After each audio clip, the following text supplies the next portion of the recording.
¿Vivís apretando los dientes y también mientras dormís? Puede ser una señal de deshidratación. Esto se llama bruxismo. Y lo vamos a desarmar causa por causa. Y una de las causas menos conocidas, pero la más frecuente, es no beber la suficiente agua para tu cuerpo.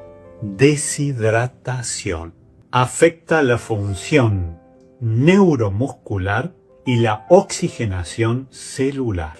Bebe agua ahora y seguime que vamos a ver las causas del bruxismo una por una. La deshidratación, el déficit de minerales, la carencia de vitaminas, las alteraciones del sueño como las apneas, donde la vamos a ver las causas, no como síntomas, sino las causas que genera la apnea, el estrés emocional, que son muchos, el estrés metabólico, que depende de tu sistema nervioso autónomo, la cafeína, la nicotina y varios medicamentos. Uno por uno los vamos a ver en cada uno de los siguientes contenidos de valor. Nos vemos.